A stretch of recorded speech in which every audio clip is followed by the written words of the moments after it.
오늘 우리에게 주시는 하나님의 말씀은 잠언 30장 29절에서 31절까지 말씀입니다. 잠언 30장 29절에서 31절까지 말씀 우리 한 목소리로 함께 봉독합니다.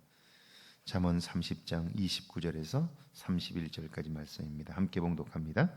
잘 걸으며 위풍 있게 다니는 것 서너시 있나니 곧 짐승 중에 가장 강하여 아무 짐승 앞에서도 물러가지 아니하는 사자와 사냥개와 순념소와 및 당할 수 없는 왕이니라. 아멘. 할렐루야. 좋은 날입니다. 하나님 신의 오늘도 여러분과 함께 하기를 축원합니다. 지난 5월 18일은 성년의 날이었습니다. 미성년에서 성년이 된 만 20세의 청년들은 당당한 사회인으로 대접을 받을 수 있게 되었죠. 사실 미성년과 성년의 법적인 차이는 굉장히 큽니다. 특별히 죄를 지었을 때의 그 형벌에 관해서 미성년일 때와 성년일 때는 완전히 다릅니다. 이유가 뭘까? 그것은 성년이기 때문에 사실은 자기가 행동한 것에 대하여 책임을 져야 한다 하는 것이 법의 정신입니다.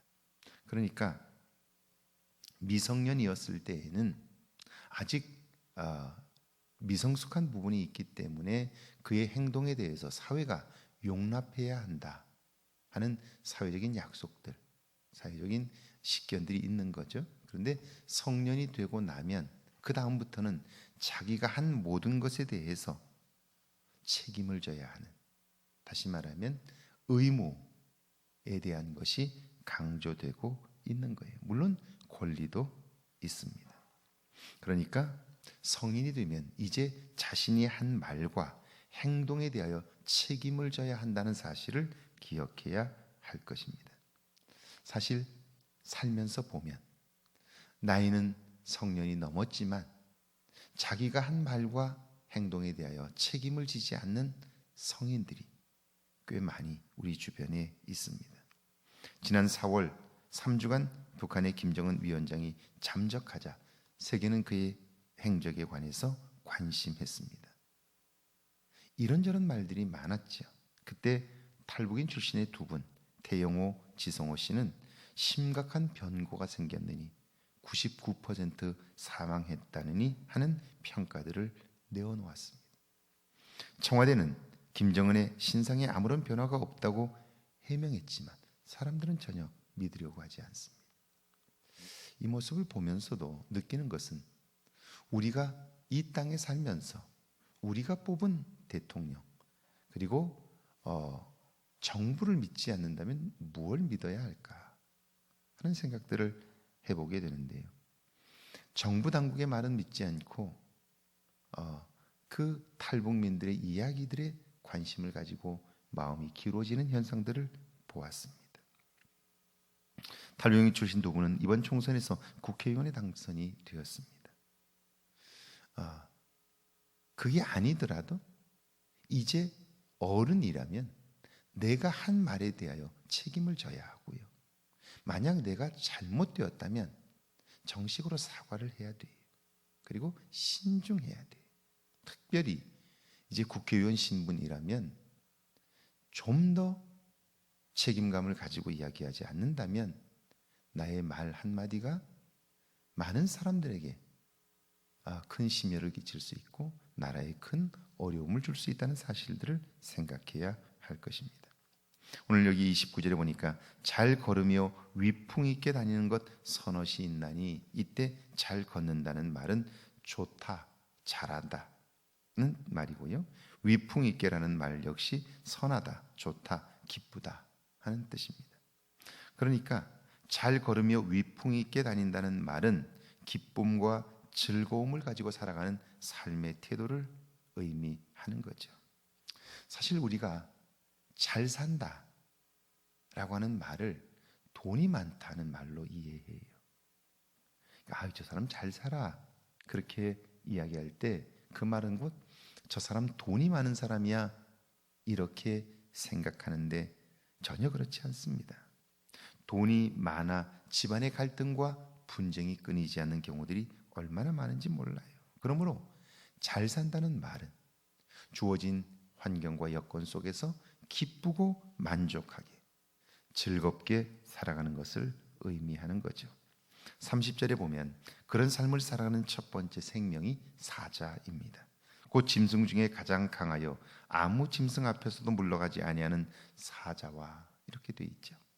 사자는 수많은 짐승들이 가장 두려워하는 존재입니다. 그가 기쁘고 즐겁게 산다면 그것은 다른 동물들의 희생 때문이 아닙니까? 사람들은 그렇게 생각해요. 그런데 오늘의 말씀은 그런 내용이 아닙니다. 우리가 생각할 때 사자는 워낙 몸집도 크고 빨리 달리기 때문에 사냥을 할 때 실패하는 법이 없어 보입니다. 그런데 그렇지 않아요. 사자가 먹잇감을 놓고 사냥을 할 때 성공할 확률은 20%밖에 안 됩니다. 그러니까 10번을 해야 2번 정도 성공하는 거예요. 우리가 생각했던 것처럼 그렇게 완벽하지 않다 하는 거예요. 그렇다면 그들은 어떻게 그 자기 자신의 약점 20%의 성공 확률을 가지고 그들은 온전하게 살아갈 수 있을까? 정글의 밀림의 최고로 살아갈 수 있을까? 그 비결은 협동입니다. 사자는 혼자 사냥을 하면 성공 확률이 20%밖에 안 되지만 집단적으로 함께 사냥을 하면요, 그 확률은 80%를 넘어가요. 그러니까 사자들이 함께 지내면서 협공을 하는 거예요. 한 마리는 추격하고 다른 두 마리들은 양쪽으로 포위를 해서 이것이 어디로 도망갈 것인가를 예측하여 그쪽으로 달리는 거예요. 그리고 갑자기 한쪽에서 튀어나오면 당황한 사냥감은 반대편으로 튀게 되고 거기에 그쪽으로 달리고 있던 사자가 그 사냥감을 잡는 거예요. 그러니까 협동해서 잡는 거죠. 그러니까 그들이 기쁘고 그리고 복되게 살아가는 이유는 뭐냐면 함께하기 때문이죠. 그러니까 기쁘고 아름답게 살아가려면 함께 사는 법을 배우지 못하고는 불가능하다 하는 거예요. 우리 모두가 다 이 땅을 행복하게 살기를 원해요. 그러면 행복하게 사는 전제가 뭐냐면 누군가와 함께 마음을 맞추고 그리고 그와 마음을 터놓고 살 수 있어야 한다 하는 거죠. 그래서 제가 학교 다닐 때 많이 불렀던 노래 중에 비가 새는 판잣집에 새우잠을 잔데도 고운님 함께라면 즐거웁지 않더냐 하는 가사 노랫말이 있어요. 이때 고운님은 얼굴이 예쁘다는 말이 아니에요. 그때 고운님은 마음이 통하는 사람, 내가 힘들고 지칠 때 나를 격려해 줄 수 있는 사람, 나를 안아줄 수 있는 사람, 그래서 함께 갈 수 있는 사람. 그래서 이런 말이 있잖아요. 빨리 가기를 원한다면 혼자 가야 돼. 그러나 멀리 가기를 원한다면 함께 가야 돼요. 혼자 빨리 멀리 갈 수 있는 사람은 없어요. 사자라 할지라도 마찬가지. 인생은 짧게 가는 게 아니라 길게 가는 거예요. 그러면 같이 가야 돼요. 근데 같이 가는데 서로 마음을 나눌 수 없다면 함께 가는 그 길은 고통이에요. 마음을 같이 할 수 있어야 하는 거죠. 그러니까 살아가는 동안 함께 하는 걸 배우는 일이 얼마나 중요한지 몰라요. 저는 우리 한국 교육의 가장 결정적인 문제가 뭘까 하는 생각을 해봐요. 학교 교육에 있어서 가장 중요한 부분은 협동하는 거예요. 함께 더불어 사는 거예요. 사회가 그렇기 때문이죠. 나와 다른 사람들을 용납하는 걸 학교에서 가르쳐야 되는데 현재 한국 교육은 그게 전무해요. 함께 더불어 사는 걸 가르치려면 왜 함께 살아야 하는가를 가르쳐야 돼요. 이걸 철학이라고 불러요. 철학이 없으면 그래서 결코 우리는 함께 사는 걸 배울 수가 없어요. 그러니까 이 철학이 기본이 되고, 그리고 그 위에서 어떻게 함께 사느냐를 가르쳐야 하는 것이 곧 인문과학이에요. 인문과학이에요. 그런데 인문학을 가르치지 않아요. 이게 교육에 있어서 굉장히 안타까움이 있죠. 미국과 유럽의 교육들을 보면 그들의 탁월함은 뭐냐면요, 유치원에 들어가면서부터 공교육 안에서는 함께 더불어 사는 것을 끊임없이 가르쳐요. 그러면서 어떻게 하면 나와 다른 것을 용납하도록 가르칠까를 서구의 교육들은 굉장히 고민을 많이 했어요. 그래서 아예 정규 과정 중에 나와 다른 것을 용납하는 것을 의도적으로 집어넣었어요. 예를 들면 어느 날 학교에서 아이들에게 숙제를 내줘요. 숙제를 내주는데 그 숙제는 뭐 이렇게 고민해서 쓰는 게 아니고요, 내일 올 때에는 신발을 거꾸로 신고 오게, 오른쪽 왼쪽을 바꿔서 신고 오게. 여러분이 아시는 것처럼 거꾸로 신으면 불편해요. 그런데 불편하면서 느끼는 것들이 있어요. 옷을 거꾸로 뒤집어 입혀서 오게 해요. 왜냐하면 거꾸로 입어보면 불편한 게 보여요. 여러분이 아마 유럽이나 미국을 여행해 보면 이해가 안 되는 게 있을 거예요. 그게 뭐냐면 호텔마다 수도꼭지, 샤워실의 꼭지가 다 달라요. 그래서 굉장히 난감한 경우들이 있어요. 어떤 거는 눌러야 물이 나오는데 어떤 건 당겨야 물이 나와요. 트는 것이 있는가 하면 오른쪽으로 트는 게 있는가 하면 왼쪽으로 트는 게 있고요. 완전히 다 달라요. 그래서 굉장히 난처할 때가 많아요. 그럼 미국이라는 나라는, 유럽은 그걸 단일화할 수 없어서 그냥 놔두는가? 그렇지 않아요. 이유는 그렇게 다양하게 함으로써 기술이 발전한다고 믿기 때문이에요. 불편함을 감수하는 거예요. 왜? 혁신을 위해서, 성장을 위해서죠. 여기 사냥개와 순념소와 당할 수 없는 왕 31절에 되어 있죠. 또 다른 생명으로 사냥개와 순념소 왕을 뽑는데 사냥개 역시 단독으로 사냥에 나서지 않아요. 함께 협력하며 그들은 철저히 사냥꾼의 명령에 순종해요. 가끔 제가 유튜브를 통해서 멧돼지 사냥하는 분들의 영상들을 봐요. 사냥개를 5마리, 6마리씩을 데리고 사냥에 나가서죠.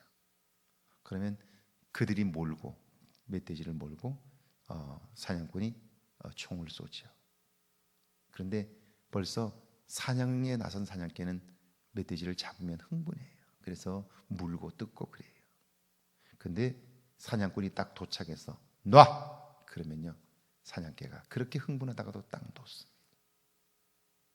왜냐하면 한번 말을 듣지 않으면 그 다음부터는 사냥을 데리고 나가질 않아. 그걸 아는 거예요. 주인의 말에 철저히 복종해요. 자, 순념소는 가족을 지키기 위해서는 자기 목숨도 아끼지 않아요. 기쁘고 즐겁게 살기 위해서 가장 중요한 공간, 그것은 가족이지요. 가족을 떠난 성공, 그것은 헛된 망상이에요. 좋은 왕은 신하들과 백성들의 소리에 귀를 기울이죠. 그들의 삶에 관심하고요, 나은 삶을 위하여 헌신하고 애쓰는 거죠. 평상시에 군대를 준비하고 훈련시켜 위기의 때를 대비해요. 결국 오늘 내일을 준비하는 왕. 그래서 태평성대가 계속되도록 관심하는 사람이 좋은 왕이죠. 함께 더불어 살아가기를 간절히 원하고요. 이것이 기쁘고 복된 삶을 사는 비결인 거죠. 오늘 하루도 여러분에게 이런 은혜가 있기를 주의 이름으로 축원합니다. 함께 기도하시죠. 삶의 목표를 새롭게 할 수 있도록 도와달라고요. 매일매일 삶의 지혜를 얻어 보람된 삶을 살게 해달라고요. 함께 기도합니다. 하나님 감사합니다. 죄를 사랑하사 함께 하시고 하나님의 도움을 얻게 하시나니 감사합니다. 이제 남은 삶 속에 함께 더불어 사는 삶을 훈련하게 하옵소서. 그래서 말하는 것이나 행동하는 것들이 하나님 누군가와 잘 맞추게 하시고 나와 다른 것들을 용납함으로 우리의 마음의 그릇들을 키워갈 수 있도록 주님 함께 해 주옵소서. 오늘도 만나는 사람들에게 가장 아름다운 모습으로 다가서게 하시고 위로와 격려의 말들을 통하여 저들과 하나님 함께 할 수 있도록 은혜를 베풀어 주옵소서. 우리의 삶을 돌아보게 하시고 온전한 삶으로 우리를 인도해 주옵소서.